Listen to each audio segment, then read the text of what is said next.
இயேசு கிறிஸ்துவின் நாமம் மகிமைப்படுவதாக. வேத வசனம் தியானம். யோவான் 12வது அதிகாரம் 1 முதல் 3 வரை. மரியாள் பெத்தானியாவிலே இயேசுவை சந்தித்தாள். பஸ்கா பண்டிகை வர 6 நாளைக்கு முன்னே இயேசு தம் மரணத்திலிருந்து எழுப்பின லாசரு இருந்த பெத்தானியாவுக்கு வந்தார். அங்கே அவருக்கு ராவு இருந்து பண்ணினார்கள். மார்த்தாள் பணிவிடை செய்தாள். லாசருவும் அவருடனே கூட பந்தி இருந்தவர்களில் ஒருவனாயிருந்தான். அப்பொழுது மரியாள் வெளியேற பெற்ற களங்கம் இல்லாத நளதம் என்னும் தைலத்தில் ஒரு ராத்தில் கொண்டு வந்து அதை இயேசுவின் பாதங்களில் பூசி தன் தலைமையினால் அவருடைய பாதங்களை துடைத்தாள். அந்த வீடு முழுவதும் தைலத்தின் பரிமளத்தினால் நிறைந்தது.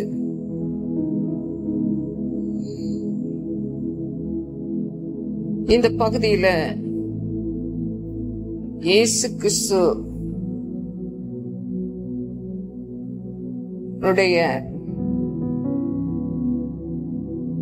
சிலுவை மரணத்திற்கு முன்பதாக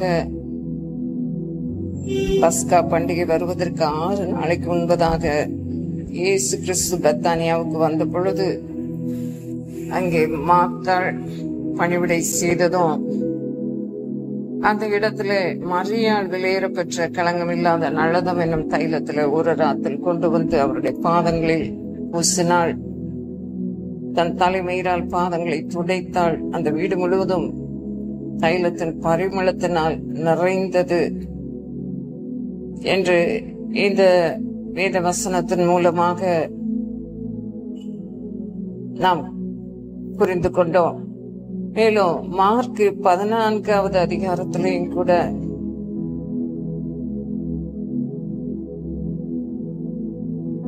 அவர் பெத்தானியாவில் குஷ்டரோகியாய் இருந்த சீமோன் வீட்டிலே போஜன பந்தி இருக்கையில் ஒரு ஸ்திரீ வெளியேற பெற்ற நளதம் என்னும் உத்தம தைலம் உள்ள வெள்ளைக்கல் பரணியை கொண்டு வந்து அதை உடைத்து அந்த தைலத்தை அவன் சிரசின் மேல் ஊற்றினாள் என்று இதே சம்பவத்தை தான் மார்க் எழுதின சுவிசேஷத்திலும் கூறுகிறது. 6, 7, 8 வசனங்கள்ல இந்த மரியாள் முந்திக் கொண்டாள் என்று சொல்லி பார்க்கிறோம். அவள் அந்த இயேசுடைய பாதத்திலே வந்து இந்த தைலத்தை அவருடைய சரீரத்தின் மேல் ஊற்றினது என்னை அடக்கம் பண்ணுவதற்கு எத்தனமான செய்கை. இவள் நினைப்பதற்காக இவள் செய்ததும் சொல்லப்படும். இந்த சுவிசேஷம் உலகத்தில் எங்கெங்கே பிரசங்கிக்கப்படுமோ அங்கெங்கே இவளை நினைப்பதற்காக இவள் செய்ததும் சொல்லப்படும். சுவிசேஷமாவது என்ன? இயேசு கிறிஸ்து நமக்காக சிலுவையிலே அடிக்கப்பட்டார், ஒப்பு கொடுக்கப்பட்டார், சிலுவையிலே மரித்தார், நமக்காக ரத்தம் சிந்தினார், உயிரோடு எழும்பினார், இன்றைக்கு ஜீவிக்கிறார் என்பதை சுவிசேஷம். இந்த சுவிசேஷம் பிரசங்கிக்கப்படுகிற இடத்துல இந்த ஸ்திரீயானவள் செய்தது சொல்லப்படும் என்று மெய்யாகவே உங்களுக்கு சொல்லுகிறேன் என்று சொல்லுகிறார். இந்த ஸ்திரீ என்னிடத்துல நற்கிரியை செய்திருக்கிறாள் என்று இவளை குறித்து தேவன் மெச்சிக்கொள்ளுகிறத பார்க்கிறோம். தரித்திரர் எப்போதும் உங்களிடத்தில் இருக்கிறார்கள். உங்களுக்கு மனது உண்டாகும் போதெல்லாம் நீங்கள் அவர்களுக்கு நன்மை செய்யலாம். நானோ எப்போது உங்களிடத்தில் இருக்கிறேன் என்று சொல்லிவிட்டு இவள் தன்னால் இயன்றதை செய்தாள். நான் அடக்கம் பண்ணப்படுவதற்கு எத்தனமாக என் சரீரத்திலே தைலம் பூச முந்திக் கொண்டாள் என்று இயேசுவானவர் சொல்லுகிறத பார்க்கிறோம். இதிலிருந்து நாம் விளங்கிக் கொள்ள வேண்டிய சத்தியம் என்னவென்றால், இதை விற்றுதான் தரித்திரருக்கு கொடுக்க வேண்டும் என்பது அல்ல. நீங்க எப்பொழுதுமே தரித்திரருக்கு கொடுக்க முடியும். ஆனால் நானும் எப்பொழுதும் உங்களிடத்துல இரேன், நான் அடக்கம் பண்ணப்பட போகிறேன் என்பதற்கு எத்தனமாக அவள் முன்கூட்டியே என் சரீரத்திலே தைலம் பூச முந்திக் கொண்டாள். இவள் தன்னால் இயன்றதை செய்தாள். She has done what she could. She has come beforehand to anoint my body for burial. Assuredly I say to you, wherever this gospel is preached in the whole world, what this woman has done will also be told as a memorial to her. என்று mark 14வது அதிகாரம் 8-9 வசனங்கள்ல எழுதப்பட்டுள்ளது. அவள் தன்னால் இயன்றதை செய்தாள். அவள் தன்னால் இயன்றதை செய்தாள்.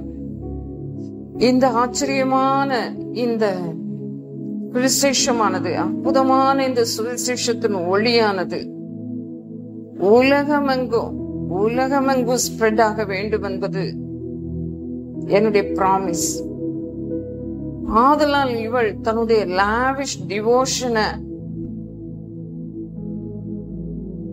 முன் குறிப்பதற்காக அது மென்ஷன் பண்ணப்பட்டுள்ளது. இவளை நினைப்பதற்காக இந்த இடத்துல மார்க் 14:9 பேஷன் டிரான்ஸ்லேஷன்ல அழகாய் இந்த வசனம் லாவிஷ் டிவோஷன் என்று சொல்லி குறிப்பிடப்பட்டுள்ளது. இது ஆண்டவர் கொடுத்ததான பிராமிஸ், கட்டளை. உலகமெங்கும் நீங்கள் புறப்பட்டு போய் சுவிசேஷத்தை சொல்லுங்கள் என்பது. அதனால இந்த ஸ்திரீ முன்கூட்டியே இவள் தைலம் பூச முந்திக் கொண்டாள். இவள் தன்னால் இயன்றதை செய்தாள், பெஸ்ட செய்தாள். என்னை அடக்கம் பண்ணுவதற்கு எத்தனமான செய்கையை அவள் செய்துவிட்டாள் என்று சொல்லி, when she poured the fragrant oil over me, she was preparing my body in advance of my burial என்று சொல்லுகிறார். என்னுடைய அடக்கத்திற்கு முன்கூட்டியே அவள் என்னுடைய சரீரத்தை ஆயத்தம் பண்ணுவதற்கு அடையாளமாக என் மேல அவள் அந்த fragrant oil, அந்த ஸ்வீட் ஸ்மெல்லிங் அந்த தைலத்தை அவள் ஊற்றினாள் என்று சொல்லுகிறார். இவளுடைய அன்பை குறித்து இயேசு கிறிஸ்து சொல்லும் பொழுது அதிகமா என்னிடத்திலே அன்பு கூர்ந்தாள். அவருடைய அன்பையும் இந்த இடத்திலே குறிப்பாய் சொல்லுகிறார். இவள் மிகவும் அன்பு கூர்ந்தாள். இவள் செய்த அநேக பாவங்கள் மன்னிக்கப்பட்டது என்று சொல்லுகிறார். இயேசுவானவர் சிறிய சிறிய ஒவ்வொரு செயலையும் கூட பாராட்டும்படியாக, உற்சாகப்படுத்தும்படியாக, அல்லது அவளை குறித்து நினைப்பதற்காக எது பெரிதான காரியமாய் அவங்க உண்மையாய் செய்தார்களோ அதை அவர் குறிப்பிட்டு சொல்ல விரும்பி சொல்லுகிறத பார்க்கிறோம். அதைத்தான் நீங்கள் இந்த இடத்துல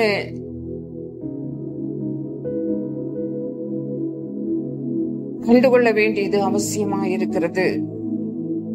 இயேசுவானவர் பரிமள தைலத்தை பாதங்களிலே சிரசிலே ஊற்றி அந்த ஸ்திரீ பாதங்களை தன் கண்ணீரினால் நனைத்தாள். பரிசேயன் அதை கண்ட பொழுதோ, இவ தீர்க்கதரிசி, இவள் இன்னாள் என்று, இப்படிப்பட்டவள் என்று, பாவி என்பதை அறிந்திருப்பாரே என்று சொல்லி தனக்குள்ளேயே அவன் சொல்லிக் கொள்ளுவதை கூட இயேசுவானவர் அறிந்து, இவள் செய்த அநேக பாவங்கள் மன்னிக்கப்பட்டது, இவள் மிகவும் அன்பு கூர்ந்தாளே என்று சொல்லி அந்த ஸ்திரீனுடைய செயலை குறித்து குறிப்பிட்டு அவ மெச்சிக்கொள்கிறார். அந்த ஸ்திரீயை நோக்கி லூக்கா 7:50 வசனம், அந்த ஸ்திரீயை நோக்கி மன்னிக்கப்பட்டது, உன் பாவங்கள் மன்னிக்கப்பட்டது என்றார். மேலும் அவர் ஸ்திரீயை நோக்கி, உன் விசுவாசம் உன்னை ரட்சித்தது, நீ சமாதானத்தோட போ என்றும் சொன்னார். இன்றைக்கும் இயேசு கிறிஸ்துவின் பாதத்துல யார் ஆவலாய் வந்து அவருக்கு தங்களால் இயன்றதை செய்ய முந்திக் கொள்ளுகிறார்களோ அவருடைய நற்கிரியை இயேசு கிறிஸ்து இன்றும் பாராட்ட வேண்டும் என்று காத்திருக்கிறார். ஜெபம் பண்ணுவதில் முந்திக் கொள்ளுங்கள். அவருடைய பாதத்திலே வந்து அவரோடு சம்பாஷணை பண்ணுவதில், உங்களுடைய கண்ணீரை ஊற்றி விடுவதில் கருத்துள்ளவர்களாய் இருக்க பழகுங்கள். ஒவ்வொரு நாளும் குறிப்பிட்ட நேரத்தை தெரிந்து கொண்டு அவர் பாதம் அமர்ந்து தியானிக்கும் பொழுது அவர் அதிலே பிரியப்படுகிறார். அவர் பாதம் அமர்ந்து அவரை ஆராதிக்க வேண்டும் என்று விரும்புகிறார். இவை யாவும் இதையே குறிப்பிடுகிறது. இயேசு கிறிஸ்து இதைத்தான் விரும்புகிறார். நாம் முந்திக் கொள்ள வேண்டியது அவசியம். உங்கள் வாழ்வில இயேசு கிறிஸ்துவால புகழப்படுகிற இடத்துல இருக்க வேண்டும் என்று அவர் விரும்புகிறார். கர்த்தரால் புகழப்படுகிற ஸ்திரீயே புகழப்படுவாள் என்று நீதிமொழிகள் 31வது அதிகாரம்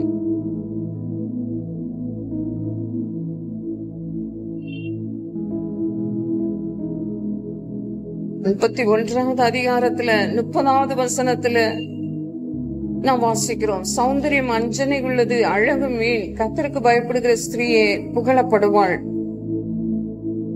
நீதிமொழிகள் 31:29 அநேகம் பெண்கள் குணசாலிகளாய் இருந்தது உண்டு, நீயோ அவர்கள் எல்லாருக்கும் மேற்பட்டவள் என்று அவளை புகழுகிறான். அவள் பிள்ளைகள் எழும்பி அவளை பாக்கியவதி என்கிறார்கள். நீதிமொழிகள் 31:27 முதல் 29 வரை அவள் சுறுசுறுப்பாய் இருக்கிறாள். வீட்டு காரியம் எப்படி நடக்கிறது என்று கண்ணோக்கமாய் இருக்கிறாள். அவள் சோம்பலின் அப்பத்தை புசியாமல் மிகவும் வீட்டார் மேல கரிசனை உள்ளவளாய் இருக்கிறார், அன்புள்ளவளாய் இருக்கிறாள் என்று சொல்லி பார்க்கிறோம். அவளிடத்திலே ஆலோசனைகள் இருக்கும். அவள் தன் வாயை திறக்கும் பொழுதே ஞானம் விளங்கும், ஆலோசனை விளங்கும், புத்திமதிகள் விளங்கும். தயையுள்ள போதகம் அவள் நாவின் மேலே இருக்கும். அவள் புத்தி உள்ள ஸ்திரீயாயிருப்பாள். குணசாலியான ஸ்திரீ எல்லாருக்கும் மேற்பட்டவள் என்று சொல்லி தன் குடும்பத்தாரால் தன் புருஷனால் புகழப்படுகிறாள். பாக்கியவதி என்று பிள்ளைகள் சொல்லுகிறார்கள். அவளுடைய விலை முத்துக்களை பார்க்கலும் உயர்ந்தது என்று பார்க்கிறோம். அந்த பாவியான ஸ்திரீ என்று சொல்லிதான் மற்றவர்கள் சொல்லுகிறத பார்க்கிறோம். ஆனால் அவளோ பாவங்கள் மன்னிக்கப்பட்டவளாக சமாதானத்தோடு இயேசுவானவர் அவளை அனுப்பி வைத்ததை பார்க்கிறோம். நீ உன் விசுவாசம் மிகவும் பெரியது என்று சொல்லி ஆண்டவர் கானானிய ஸ்திரீயை பார்த்து அவளுடைய விசுவாசத்தை மெச்சிக்கொண்டார். இந்த இடத்திலும் கூட உன் விசுவாசம் பெரியது, நீ விரும்புகிறபடி உனக்காக கடவுது என்று சொல்லி கர்த்தர் உங்களிடத்திலும் பேசுகிறார். இப்படி சொல்லி உங்கள் விசுவாசத்தை அவர் அறிந்து கொள்ளும்படிக்கு விரும்பி அந்த விசுவாசத்தின் அடிப்படையில உங்களுக்கு பிரியமானவர்களை அவர் ஆரோக்கியமாக்க விரும்புகிறார், சுகப்படுத்த விரும்புகிறார். இப்பொழுது அந்த பெத்தானியாவில வந்த அந்த ஸ்திரீ அது ஒரு பாவியான ஒரு ஸ்திரீ என்று லூக்கா 7ல அது சித்தரிக்கப்பட்டுள்ளது. ஆனாலும் அந்த ஸ்திரீயை நோக்கியும் கூட உன் விசுவாசம் உன்னை ரட்சித்தது, நீ சமாதானத்தோட போ என்றார். விசுவாசம் உங்களை ரட்சிக்கிற விசுவாசம் உங்களை ஆரோக்கியப்படுத்துகிற விசுவாசம். அதனால் உங்கள் விசுவாசமே எல்லாவற்றையும் ஜெயிக்கிற ஜெயமாய் இருக்கிறது. உலகத்தை ஜெயிக்கிற ஜெயம். விசுவாசிக்கிறவர்களுக்கு ரட்சிப்பு உண்டு, சுகம் உண்டு, ஆரோக்கியம் உண்டு. இப்பொழுதும் இயேசுடைய பாதத்துல ஆவலாய் வசனத்தை கேட்கும்படிக்கு, வசனத்தை தியானிக்கும்படிக்கு இயேசுவின் பாதத்திலே வந்து அவரோடு ஜெபிக்கிற பழக்கம் அவரோடு முதலாவது அவரை சந்திக்கிற பழக்கம், அவரை ஆராதிக்கிற துதிக்கிற ஒரு அனுபவம் உங்களிடத்தில் உண்டா என்று சோதித்து பாருங்கள். கர்த்தர் அதை மிகவும் விரும்புகிறார். முதலாவது என்னுடைய ராஜ்யத்தின் நீதியை தேடுங்கள், அப்பொழுது இவைகள் எல்லாம் கூட கொடுக்கப்படும் என்கிறார். தேவனுடைய ராஜ்யம் புசிப்பும் குடிப்பும் மட்டும் அல்ல, அது நீதியும் சமாதானமும் பரிசுத்தாவினால் உண்டாகும் சந்தோஷமாயிருக்கிறது. மாத்தாள் பற்பல வேலைகளை குறித்து, பற்பல காரியங்களை குறித்து கவலைப்பட்டு கலங்கி இருந்தாள். ஆனால் மரியாளோ இயேசுவின் பாதத்தில் அமர்ந்து அவர் சொன்ன வசனத்தை கேட்டு கொண்டிருந்தாள். தேவையானது ஒன்றே. மரியாள் தன்னை விட்டு ஈடுபடாத நல்ல பங்கை தெரிந்து கொண்டாள். இன்றைக்கும் நம்முடைய தெரிந்து கொள்ளுதல் நம் கையில் தான் இருக்கிறது. நாம் தான் தெரிந்து கொள்ள வேண்டும். எது மிகவும் சிறந்தது, எது மிகவும் பாராட்டப்படத்தக்கது, எது மிகவும் என் தேவனுக்கு பிரியமானது என்பதை சிந்தித்து செயல்பட ஒப்பு கொடுப்போம். ஜெபம். எங்களை நேசிக்கிற அன்புள்ள தகப்பனே,